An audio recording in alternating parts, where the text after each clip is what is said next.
кашель. Он бывает сухим и влажным, его еще называют продуктивным и непродуктивным. По громкости – глухим, ослабленным, сиплым, звонким и даже лающим. Важно, в какое время суток кашель беспокоит человека и когда он усиливается. Утренний кашель больше характерен для курильщиков и больных астмой. Ночной беспокоит пациентов с туберкулезом. Вообще кашель – это естественная защитная реакция нашего организма. При помощи кашля он освобождается от попавших частиц пыли в бронхи, различных химических веществ. Но наиболее часто кашель – это следствие болезненного состояния. Он сигнализирует о заболеваниях дыхательной системы, выступает первым проявлением сердечного недуга, аллергии и нарушений центральной нервной системы.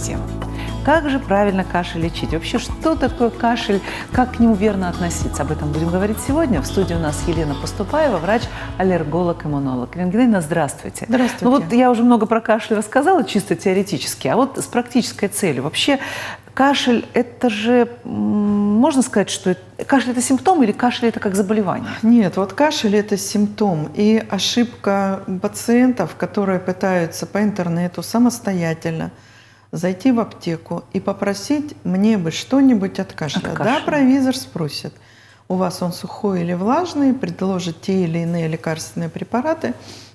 Но здесь нужно понимать, что кашель – это проявление огромного количества заболеваний. И, конечно, как симптоматическое лечение на короткий период какой-то, возможно. Но нужно понимать причину и воздействовать непосредственно на причину. Ведь вы уже сказали, что это могут быть и инфекционные, и иные заболевания. Поэтому только врач может разобраться, что именно приводит к кашлю. Ну вот, может быть, какие-то симптомы, связанные с кашлем, вот что должно прям насторожить, испугать, или любой кашель – это повод обратиться к врачу? Вообще, вот как вот можно ли самому человеку как-то вот ранжировать, что опасно, а что само пройдет? Можно ранжировать. То есть, если не происходит нарушение общего самочувствия, отсутствие температуры, отсутствие мокроты, допустим, желтоватой или мутной, если нет одышки, и это непродолжительно, и это связано с респираторной инфекцией, то есть там, где логичность течения процесса физиологического, то тогда пациент может в течение до 10, максимально 14 дней посмотреть, пройдет самочувствие, состояние самостоятельно или нет.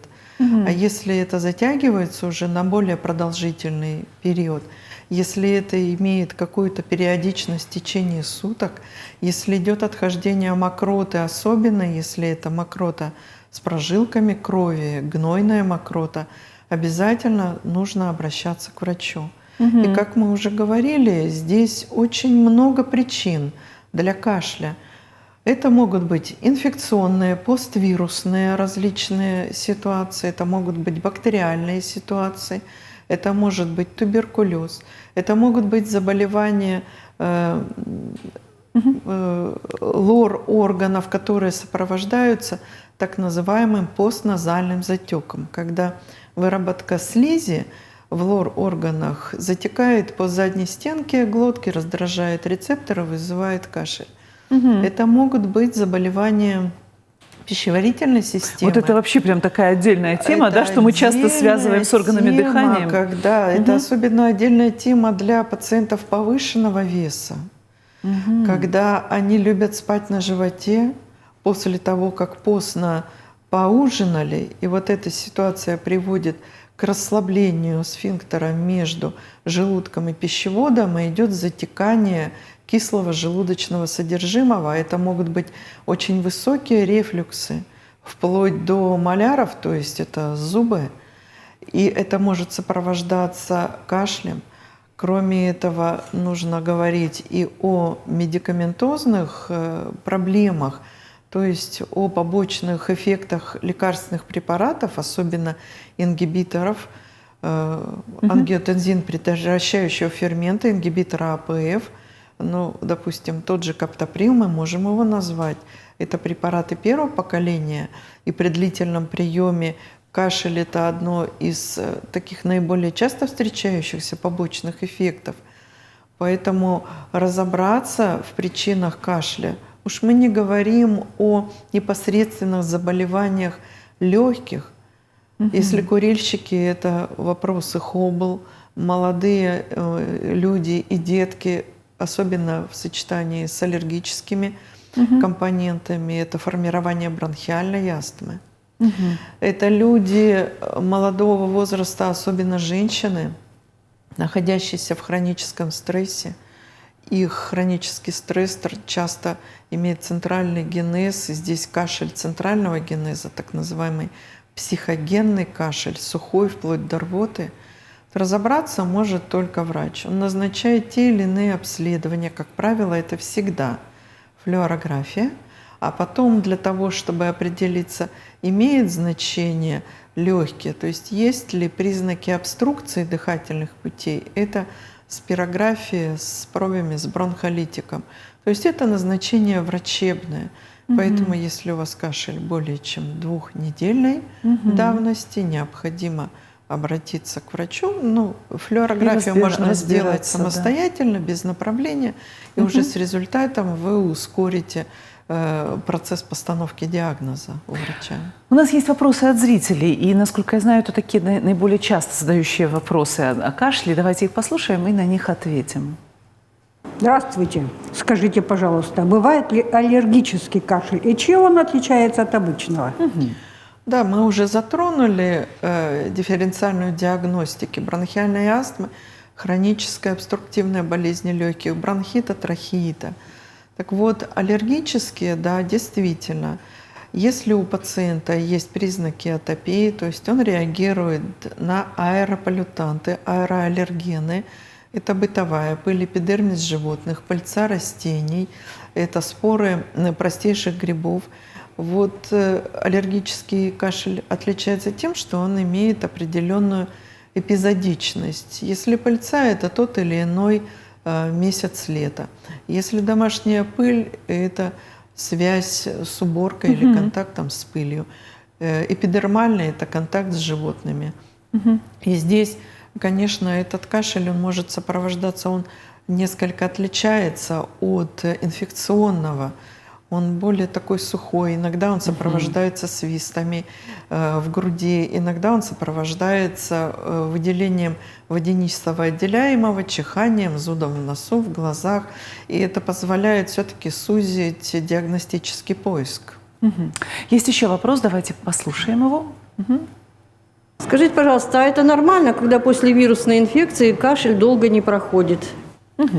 Да, современные респираторные вирусы, они очень мощно повреждают рецепторный аппарат слизистой верхних, нижних дыхательных путей. Рецепторы становятся очень чувствительными к неспецифическому воздействию, вплоть до движения воздуха по трахее. И это повреждение может сохраняться, и кашель может быть до 2 месяцев. Поэтому здесь всегда тоже нужно проводить дифференциальную диагностику. Если вы видите, что после перенесенной респираторной инфекции кашель держится больше, чем 2-3 недели, тоже нужно обратиться к врачу. Не всегда требуется прием лекарственных препаратов в таблетированном виде. Оптимальным все-таки, если мы говорим о лечении дыхательных путей, является небулазерная терапия. Это позволяет успокоить рецепторы. Ну и, как правило, мы учим пациентов правильно кашлять. Пациенты думают, особенно при сухом кашле, что нужно выколотить эту мокроту, и очень сильно и продолжительно кашляют. И вот это само по себе воздействие приводит к гиперемии, к приливу крови, к слизистой дыхательных путей. Мы сами как будто бы... И пролонгируем этот кашель. То есть, назначая лекарственную, чаще небулазерную терапию, врачи обучают правильному кашлю, чтобы не провоцировать затяжной характер течения вот этого симптома. Елена Геннадьевна, ну вот в завершение, наверное, такой вопрос. К какому врачу идти с кашлем? Вот вы врач-иммунолог, аллерголог, но в первую очередь вы терапевт, да? И вот какой это доктор? Это сразу к пульмонологу или все-таки к терапевту, к педиатру, если это ребенок? Вот кто, с кем это, разбираться? Конечно, если дети до 18, это педиатры, старшие после 18, это терапевты. Терапевты обладают всем необходимым объемом знаний для первичной диагностики. И если на этапе терапевта врач видит, что, допустим, диагностические возможности или терапевтические исчерпаны, далее направляются к пульмонологу. Но если есть те или иные изменения, которые могут указывать на инфекционный процесс, в том числе туберкулез, то, конечно, здесь включается фтизиатр и часто включается для диагностики онколог, если есть изменения на флюорографии или на КТ. Лена Геннадьевна, большое спасибо. Мы говорили о кашле. В студии у нас была Ирина Поступаева, врач-аллерголог-иммунолог.